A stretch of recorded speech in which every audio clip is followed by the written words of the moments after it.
MMRD अधिकारियों द्वारा चिता कैंप में मकानों को ध्वस्त करने से पहले कोई भी पर्याय सुविधा नहीं देने में जनता ने जताया अधिकारियों पर आक्रोश। कहा कि घर आवंटन में एमएमआरडी अधिकारी ने बड़े पैमाने पर किया है भ्रष्टाचार।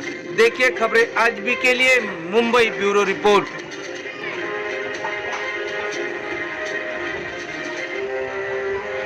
जी हम बात कर रहे हैं चिता कैंप, जहां पर एमएमआरडी द्वारा मेट्रो प्रोजेक्ट का काम चल रहा है। उसी को चलते जगह के लिए चिता कैंप के झोपड़ों में कई सालों से सर्वे हुआ था। उसी सर्वे को लेकर आज 272 झोपड़ों को शिफ्टिंग करने के बाद एमएमआरडी के लैंड डेवलपर राकेश जी द्वारा की जा रही है। वहीं पर यहां के उप जिला अधिकारी ने हमसे बात करने के लिए मना कर दिया, क्योंकि उन्हें साइड पर कोई बात करने की अनुमति नहीं है।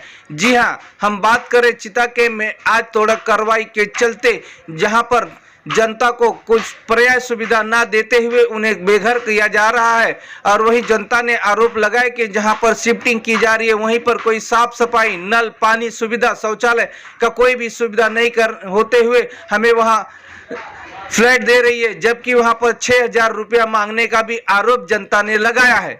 क्या एमएमआरडी के अधिकारी कानून को ताक पर रखकर ये कार्रवाई कर रहे हैं, जबकि संविधान के अंतर्गत और सरकार की गाइडलाइन है कि जब तक आप जनता को रूम के बदले पर्याय सुविधा नहीं देते तब तक आप रूम खाली नहीं करा सकते। क्या एमएमआरडी के अधिकारी व सरकार से मिलकर गरीबों पर अत्याचार कर रही है, जबकि जनता ने बताया कि वहां जाने के बाद गंदगी का हर घर के अंदर ढेर लगा हुआ है और वहां पर लोगों की तबीयत खराब हो रही है। आइए देखते हैं जनता की जुबानी क्या कहना है।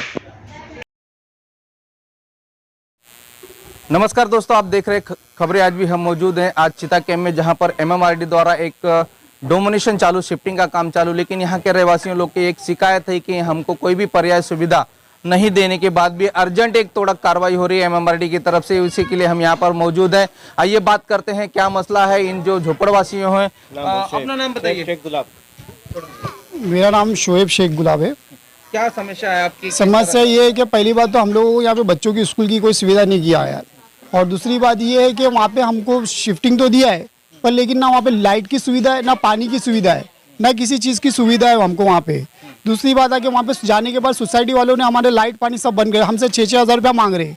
वो भी हमारे को हमको टेम्पररी 4-6 महीना शिफ्ट किया जा रहा है, तो हम 4-6 महीने के लिए हम 6,000 रुपये क्यों भरे?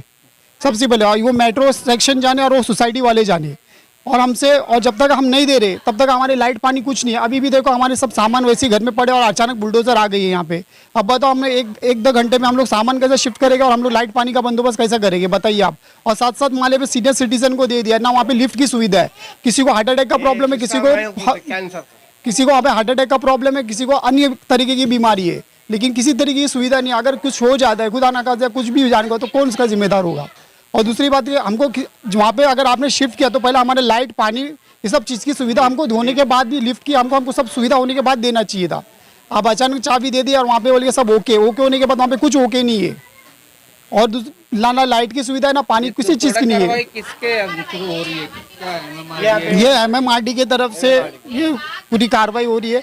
एमएमआरडी ने हमको बोला, पहले तो हमसे ये कहा कि अब तक वहाँ पे कुछ सुविधा नहीं है, हम किसी का घर नहीं तोड़ेंगे, लेकिन ये बात बोलने के बाद भी लोग अचानक आज बुलडोजर लेके आ गए, दे दी। तो क्या लगता है इसके अंदर कोई राजनीतिक प्रेशर है कि क्या है?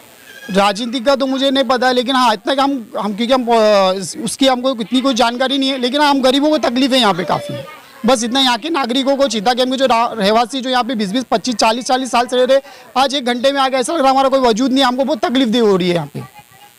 और हमको झटपट हम लोग को एक संभलने का मौका भी नहीं दिया जा रहा है यहाँ पे। मतलब जबरन कार्रवाई की जा रही है। जबरन कार्रवाई की जा रही है यहाँ पे। किसी को मिला, किसी को नहीं मिला, किसी का पात्र गया, बहुत सारी तकलीफ है। ये सब चीजें भी क्लियर नहीं हुई अभी तक, और सीधा लाके बुलडोजर यहाँ पे चलाया गया। तो ये देखो जो पीड़ित हैं उनकी मांग है कि जबरन यहाँ पर कार्रवाई चल रही है एमएमआरडी की तरफ से। न कोई इनको दिया है, मतलब शिफ्टिंग दिया है तो वहाँ पर्याय सुविधा नहीं, उनको लाइट नहीं है, उनको 6,000 रुपया सोसाइटी द्वारा मांगा जा रहा है। तो क्या ये एमएमआरडी की जबरन जो कार्रवाई है इससे नाराज लोग हैं? आगे चलिए और एक लोगों से बात करेंगे और जो पीड़ित है उनसे बात करेंगे। अपना नाम बताइए और आप कहाँ रहते हैं और आपके साथ में क्या हुआ है और आपको कहाँ एमएमआरडी ने रूम दिया है? मेरा नाम जैनब महिबुल्ला मनियार है। मैं इधर चीता कैंप में रहते हैं। हमारा रूम नंबर 937 है। हम लोग को नेटवर्क पार्क में दिया है। उसमें लिफ्ट भी नहीं है, पानी का भी सुविधा नहीं है। से पैरालाइज इंसान है, वो कैसा चढ़ेगा? तो क्या क्या कहेंगे आपके घर के अंदर आपको और क्या क्या तकलीफें हैं? उसमें बेसन टूटा है, उसमें सब कुछ भी सुविधा नहीं है उसमें। अभी चाबी आपको कब दिया गया? कल ही हम लोग को चाबी दिया है। अभी वो भी नहीं हुआ, अभी पेपर भी एक नहीं मिला हमारे को। तो अभी क्या बोल रहे हैं एमएमआरडी के अधिकारी? अभी टाइम तो दिया जाए तोड़ने के लिए, तो घर खाली करने के लिए टाइम तो दिया जाए। उसमें पहले पानी, लाइट का सुविधा, लिफ्ट का सुविधा करे, फिर उसके बाद हमारे को वहाँ शिफ्ट करे ना।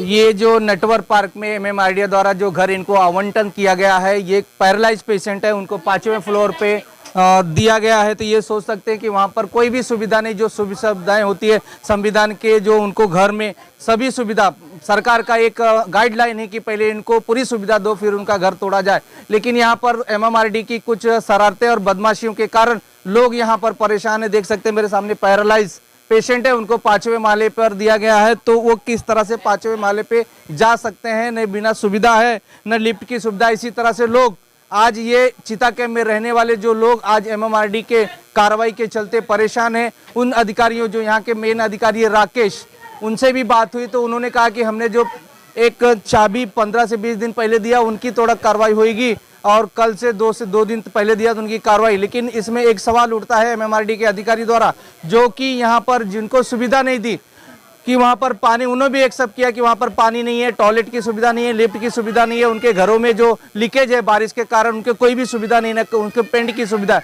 तो यहाँ पे एक सोच सकते हैं कि चीता कैंप के जो रहने वाले, क्या ये इंसान नहीं है? इंसान नहीं है इस, क्या उनको यहाँ से जबरन उसको घर जो आशियाना उनको कई साल से रहते हैं उनको तोड़ के भगाया जा रहा है? तो सोच सकते हैं कि ये एमएमआरडी की जो अधिकारी की जो बदमाशी है कितनी हद तक पार हो सकती है। जो आज यहाँ पर जो सरकार है, बीजेपी की सरकार है, बोला जाए तो बीजेपी की सरकार है, शिंदे साहब बीजेपी के पक्ष में काम कर रहे हैं, तो क्या इन चीता कैंप में रहने वाले को क्या इनका न्याय से वंचित रहेंगे और सभी सुविधाओं के वंचित रहेंगे? तो देख सकते हैं कि जिनको वहां पर रूम मिला हुआ है, कहाँ मिला हुआ है, उनसे बात करेंगे और उनकी क्या कहना है कि उसके बारे में कितनी गंदगी है। तो अपना नाम बताइए पहले। मेरा नाम आसिया इब्राहिम है। आप कहाँ रूम मिला आपको? मेरे को वो क्या बोलते वो शिवाजी नगर के पास है ना, हाँ वहाँ का मिला है। लेकिन इतनी गंदगी है वहाँ पे। मुझे चाबी दी है, जब मैं गई घर खोली, अंदर भी ऐसा लग रहा कि शौचालय है रूम में, दोनों बाथरूम ऐसा शौचालय के ऐसा, और बाहर ऐसा दहलीज के बाहर इतनी गंदगी, पैम्पर सब लगता, गटर का पानी सब दहलीज के पास ही है। वहाँ से आने के बाद मैं 3 दिन तक का मैं बिस्तर पे थी, इतनी मेरी तबीयत खराब थी, इतनी उल्टी, पूरा रास्ता भर उल्टी करके इन लोग मेरे को रिक्शे में डाल के यहाँ लेके आए घर पे। इतनी गंदगी है। हम लोग का चीता कैंप है, झोपड़ा है, लेकिन हमारे यहाँ कितनी साफ सफाई है, हम लोग उस झोपड़े में भी निकाले ना, लेकिन इतनी गंदगी में तो हम लोग कभी रहे नहीं। हम लोग का भी एरिया झोपड़ा ही है, लेकिन हमारी एरिया में आके देखो कितना साफ सफाई है। लेकिन इतनी माड़ा की बिल्डिंग बोलते हैं, लेकिन वो बिल्डिंग कहलाने के लायक ही नहीं है। उससे अच्छा तो हमारा झोपड़ा है, और उसके बावजूद सब प्लानिंग के तौर पर हम लोग को सबको बिखरा के फेंका है। कभी 4 उधर, कभी वो 4 बिल्डिंग में, वो 4 बिल्डिंग में, ऐसा जूने बिल्डिंग में गंदगी में लेके जाके फेंका है। हम लोग बोल रहे हैं हमको नहीं चाहिए, तो भी वो लोग बोलते हैं नहीं लेना ही है। और लेने जाने से पहले वहाँ पे जो रहता है उसको पेपर जमा करना है, वो 5,000 रुपया मांग रहा है ताबा देने का। हाँ, वो सोसाइटी है क्या है मालूम नहीं। माड़ा वाला हम लोग को पेपर दिया तो क्या बोला, यहाँ से वहाँ जाओ और ये 3 पेपर है, उसका जेरॉक्स निकालो, वहाँ जमा करो। जहाँ जमा करने गए वहाँ का वो जो है उधर पे आदमी, उसने बोला। तो ये 5,000 की क्या मांग है वो बात करेंगे हमारे साथ। एक और हमारे साथ में एक युवक है यहाँ के, उनका भी रूम है जो खूबसूरती का रूम था, उन्होंने भी एक बहुत सारी तकलीफ हो रही है।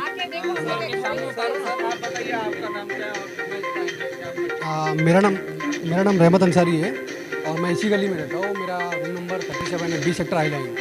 एक्चुअली हम लोग जब फ्राइडे को गए थे वहाँ पे लेने के लिए, तो पहला तो ये देखिए मेरी भाभी, मतलब जो मेरे बड़े भाई थे वो एक्सपायर हो गए, और मेरी मम्मी है। तो हमको एक घर रल्लू भाई में दिया और एक गोंडी में दिया, तो ये लॉजिक समझ में नहीं आया।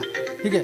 दूसरा, जब हम वहाँ पे गए तो इतनी गंदगी है, मैं आपको वीडियो आपको शेयर कर दूंगा मैं, मतलब आदमी रह नहीं सकता, सांस लेने की फुर्सत नहीं है। वो खाला गए थे, खाला की तबीयत खराब हो गई, वहाँ पे उनको ऑटो में डाल के लेके आना पड़ा। दूसरा, आप ये देखिए यहाँ पे जो मेजोरिटी थी, अगर आप दे रहे तो सिस्टमेटिक दीजिए ना। हाँ, अब क्या हो रहा, किसी को लल्लू भाई में फेंक रहे हैं, किसी को ये भेज रहे हैं। अभी मैंने उनको बोला कि एक काम कीजिए, अभी मेरी भाभी है, मम्मी है, मेरी भाभी है, मम्मी है, तो उनको साथ में दीजिए। तो क्या बोलते, लेना है तो लो, नहीं तो एक काम करो, थोड़ा दिन वेट करो, अभी हमको वाशिना का भी मिलने वाला है, तो आपका हम वहाँ शिफ्ट करेंगे। लेकिन हाँ नहीं, वो टेम्पोररी। उसके बाद वो क्या बोल रहे हैं कि आपको मैं कुरला में देने वाली हूँ, ठीक है। ये उन्होंने हमको बात किया, मैंने उनको समझाया कि थोड़ा रिक्वेस्ट किया, तो सुनने को तैयार नहीं थे। दूसरा, जब मैंने कलेक्टर मैडम से बात किया तो वो बोलते आपको अभी लेना है, 4 दिन में खाली करना है। तो मैंने बोला मैडम 4 दिन में कैसा खाली हो जाएगा? तो बोले हम लोग सुनने वाले नहीं है, 4 दिन बहुत होता है खाली करने के लिए। परब मैडम पूरा नाम याद नहीं है मेरे को, परब उनका सरनेम है, सुषमा परब। तो उन्होंने डायरेक्ट में धमकी दिया, 4 दिन में आपको खाली करना है, हम लोग डेमोलिशन करेंगे। कहीं ना कहीं एमएमआरडी के जो अधिकारी हैं, सुषमा कलेक्टर मैडम और जिला कॉर्पोरेट नहीं कर रहे हैं, मेरा बोलना ये कॉर्पोरेट नहीं हो रहा है यहाँ पे। हाँ, पब्लिक को इन्फॉर्म भी नहीं कर रहे हैं। और ये अभी आप देखिए ना, फ्राइडे को मेरे को चाबी मिली, आज तोड़ने के लिए घर आ गया मेरा। छोटे बच्चे हैं, हम लोग सब साथ में ले गया, छोटे बच्चे हैं, हम लोग कहाँ जाएंगे अभी? तो आप देखिए, आपके न्यूज़ के माध्यम से कुछ अगर होता है तो देखिए, थोड़ा हमको टाइम मिले, हम लोग आराम से खाली करके कहीं शिफ्ट हो जाए। सबका यही बोलना था। ठीक है, थैंक यू। तो सबका यही बोलना है कि एमएमआरडी की तरफ से इनको कुछ टाइम दिया जाए और जो सुविधा दी जा रही है वो सुविधा को अच्छी तरह से दे, क्योंकि वहाँ पर इंसान जो यहाँ पर हैं वहाँ अच्छी तरह से रह सके और उनको सब सुविधा दे सकते।